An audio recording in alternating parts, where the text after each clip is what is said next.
सियासत के गलियारों से जुड़ी हुई एक बड़ी व अहम खबर। मुल्क के वज़ीर-ए-आज़म नरेंद्र मोदी साहब आज 2 रोज़ा जम्मू कश्मीर के दौरा पर पहुंचे, जहां वो आगामी कल श्रीनगर में मुनक्किद होने वाले इंटरनेशनल योगा डे कन्वेंशन की सदारत करेंगे।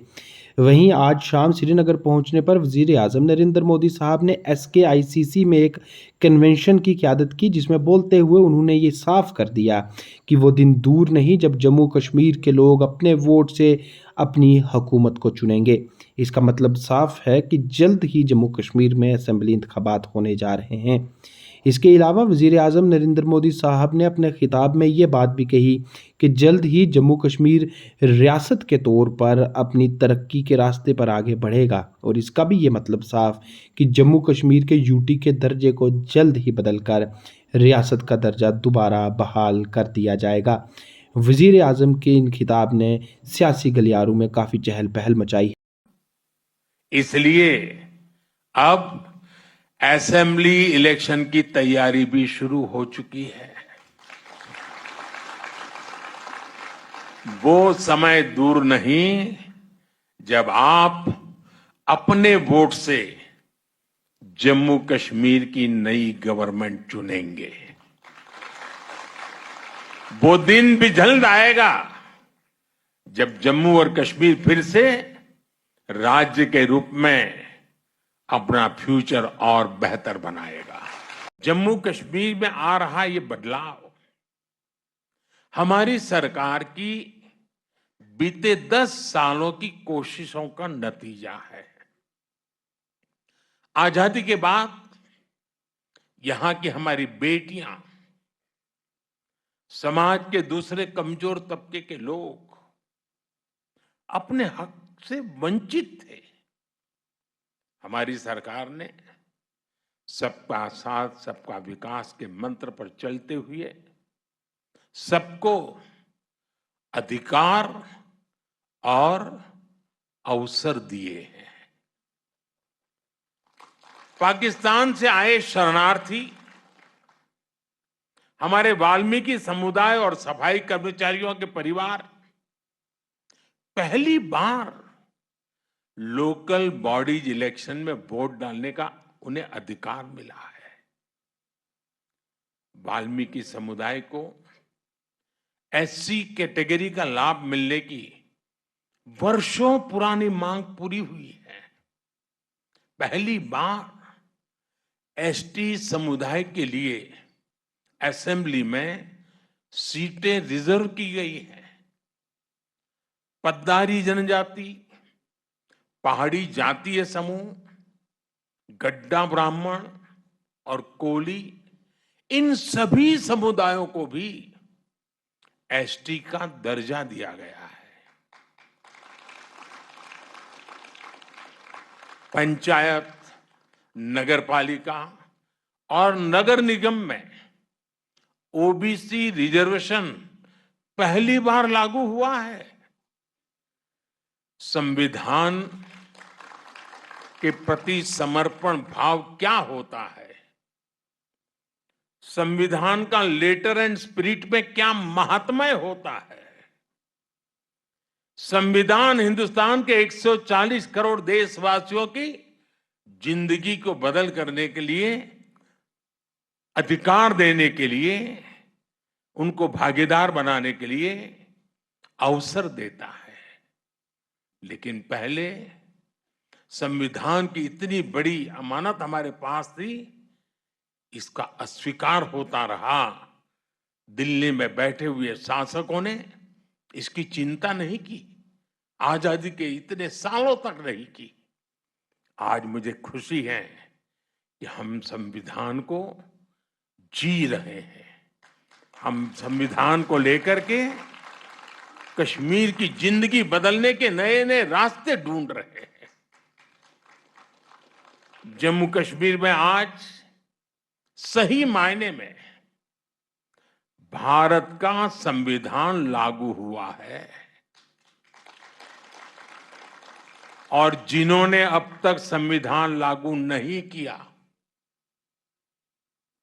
वे दोषी हैं, गुनहगार हैं, कश्मीर के नौजवानों के, कश्मीर की बेटियों के, कश्मीर के लोगों के गुनहगार हैं। और ये सब कुछ साथियों इसलिए हो रहा है क्योंकि सबको बांटने वाली आर्टिकल 370 की दीवार अब गिर चुकी है।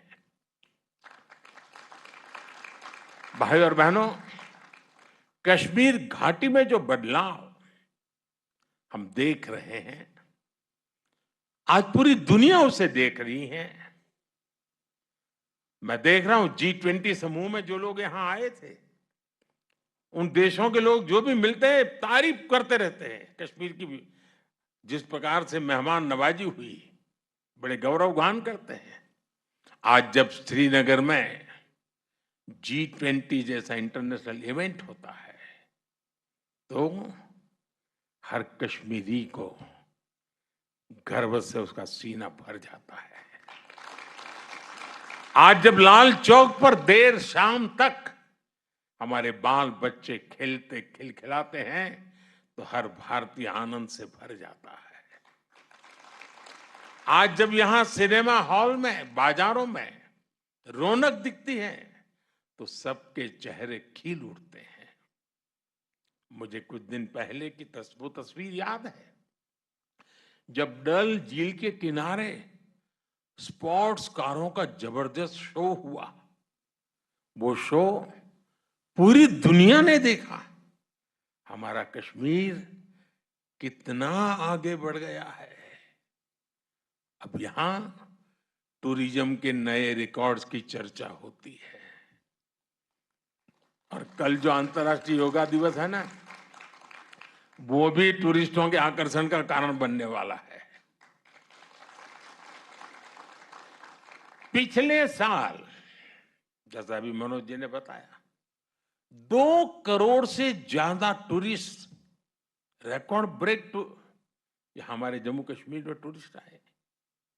इससे स्थानीय लोगों का रोजगार में गति आती है, तेजी आती है, रोजगार बढ़ता है, आय बढ़ती है, कारोबार का विस्तार होता है। सभा इलेक्शन में मिले जनादेश का बहुत बड़ा मैसेज स्थिरता का है, स्टेबिलिटी का है। देश ने आज से 20 साल पहले, यानी एक प्रकार से पिछली शताब्दी थी, वो 21वीं शताब्दी, वो 20वीं शताब्दी थी। पिछली सदी के आखिरी दशक में अस्थिर सरकारों का लंबा दौर देखा है। आप में से बहुत नौजवान हैं जिनका उस समय जन्म भी नहीं हुआ था। आप हैरान हो जाएंगे, इतना बड़ा देश और 10 साल में 5 बार इलेक्शन हुए थे। यानी देश चुनाव ही करता रहता था और कोई काम ही नहीं था। और इससे उस अस्थिरता के कारण, अनिश्चितता के कारण भारत को जब टेक ऑफ करने का वक्त था, हम ग्राउंडेड हो गए, हमें बहुत नुकसान हुआ देश को। उस दौर को पीछे छोड़कर अब भारत स्थिर सरकार के नए दौर में प्रवेश कर चुका है। इससे हमारा लोकतंत्र और मजबूत हुआ है। और लोकतंत्र की मजबूती में जम्मू कश्मीर की आवाम की, आप लोगों की बहुत बड़ी भूमिका रही है। अटल जी ने जो इंसानियत, जमहूरियत और कश्मीरियत का विजन दिया था, उसे आज हम हकीकत में बदलते देख रहे हैं।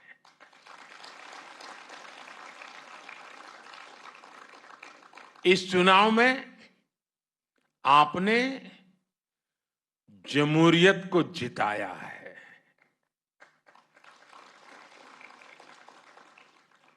आपने पिछले 35-40 साल का रिकॉर्ड तोड़ा है।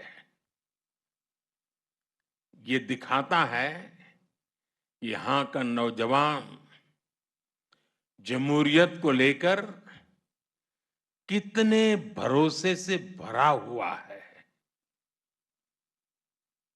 और मैं आज इन कार्यक्रमों में तो आया हूं, लेकिन मेरा मन करता था कि मैं कश्मीर की वादियों में जाके फिर से एक बार मेरे कश्मीर के भाई बहनों को रूबरू जाके धन्यवाद करूं। उन्होंने इस चुनाव में जो बढ़ चढ़ करके हिस्सा लिया है, जमहूरियत का झंडा ऊंचा किया है, इसलिए मैं आपका धन्यवाद करने के लिए आया।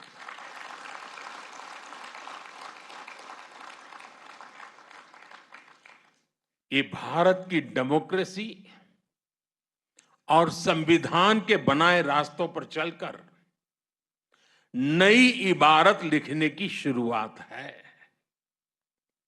मुझे और खुशी होती अगर हमारा विपक्ष भी कश्मीर में इतने उमंग उत्साह के साथ जो लोकतंत्र का उत्सव मनाया गया, इतनी भारी मात्रा में मतदान हुआ, ये जो उमंग उत्साह का माहौल है, काश अच्छा होता मेरे देश के विपक्ष के लोगों ने भी मेरे कश्मीर के भाई बहनों की तारीफ की होती, उनका हौसला बुलंद किया होता, तो मुझे बहुत खुशी होती। लेकिन विपक्ष ने ऐसे अच्छे काम में भी देश को निराश ही किया है। क्यों? मैं दिन रात यही करता रहता हूं, मेरे देश के लिए कुछ न कुछ करूं, मेरे देशवासियों के लिए कुछ न कुछ करूं। और मैं जो भी कर रहा हूं, नेक नियत के साथ कर रहा हूं। मैं बहुत ईमानदारी से, समर्पण भाव से जुट रहा हूं, ताकि कश्मीर की पिछली पीढ़ियों ने जो भुगता, उससे बाहर निकालने का रास्ता बनाया जा सके। दूरियां चाहे दिल की रही हो या फिर दिल्ली की, हर दूरी को मिटाने के लिए हम हर कोशिश कर रहे हैं। कश्मीर में जमहूरियत का फायदा हर इलाके, हर परिवार को मिले, हर किसी की तरक्की हो, इसके लिए हम सब ने मिलकर के काम करना है। केंद्र सरकार से पैसे पहले भी आते थे, लेकिन आज केंद्र सरकार से आई हुई पाई पाई आपकी भलाई के लिए खर्च होती है। जिस काम के लिए पैसा दिल्ली से निकला है, उसी काम के लिए वो पैसा लगे और उसका परिणाम भी नजर आए, ये हम पक्का करते हैं। जम्मू कश्मीर के लोग लोकल लेवल पर अपने नुमाइंदे चुने, उनके जरिए आप समस्याओं के समाधान के रास्ते खोजें, इससे बेहतर और क्या होगा। इसलिए अब असेंबली इलेक्शन की तैयारी भी शुरू हो चुकी है। वो समय दूर नहीं जब आप अपने वोट से जम्मू कश्मीर की नई गवर्नमेंट चुनेंगे। वो दिन भी जल्द आएगा जब जम्मू और कश्मीर फिर से राज्य के रूप में अपना फ्यूचर और बेहतर बनाएगा। ये नई ऊर्जा, ये नई उमंग, और इसके लिए आप सब मुबारक के अधिकारी हैं। लेकिन अमन और इंसानियत के दुश्मनों को जम्मू कश्मीर की तरक्की पसंद नहीं है। आज वो आखिरी कोशिश कर रहे हैं कि जम्मू कश्मीर का विकास रुक सके, यहां अमन चैन स्थापित न हो। हाल ही में जो आतंकी वारदातें हुई हैं, उन्हें सरकार ने बहुत गंभीरता से लिया है। गृह मंत्री जी ने जम्मू कश्मीर प्रशासन के साथ मिलकर सारी व्यवस्थाओं को रिव्यू किया है। मैं आपको आश्वस्त करता हूं कि जम्मू कश्मीर के दुश्मनों को सबक सिखाने में कोई कोर कसर बाकी नहीं छोड़ेंगे। जम्मू कश्मीर की नई पीढ़ी स्थायी शांति के साथ ही जिएगी। जम्मू कश्मीर ने तरक्की का जो रास्ता चुना है, उस रास्ते को हम और मजबूत करेंगे।